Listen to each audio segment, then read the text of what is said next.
Kentucky windage originally came from shooting. If you're a hunter or you're a soldier and you need to account for the wind, you need to aim one way, left or right, based on which way the wind is going. So injection molders took that term from shooting to apply to their molds when they're getting warpage in a mold.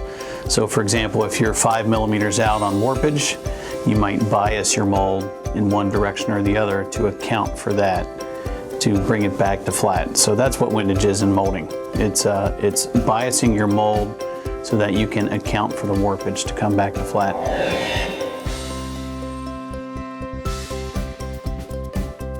Because you're doing, to some degree, guesswork, you don't know how many tuning loops it's going to take to get to the right answer.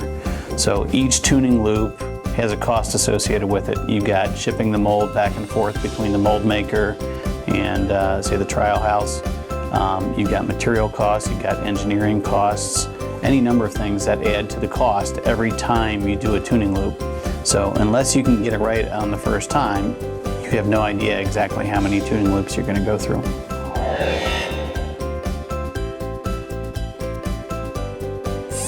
Certainly mold makers have a lot of experience doing this, so you don't want to discount the experience of the mold maker, for sure.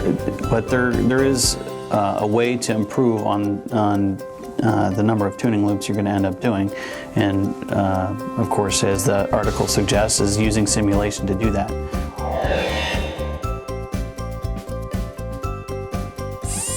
Now, the way windage works in the simulation world is that you start with the intended shape of the part and run a first simulation to determine roughly about how many millimeters of warpage you can expect.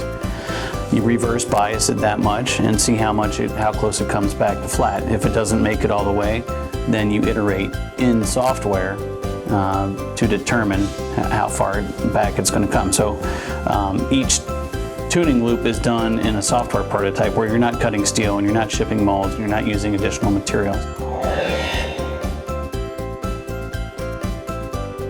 Using simulation to produce windage models has been tested and proven, and I point one of those cases out in the article where we were able to reduce the amount of time and effort and ultimately the amount of money required to produce a final windage model.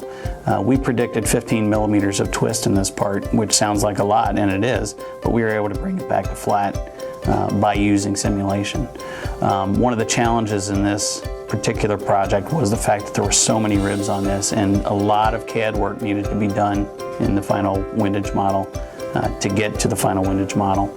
So we were able to save tens of thousands of dollars by doing it in simulation versus just by guessing at it with the mold.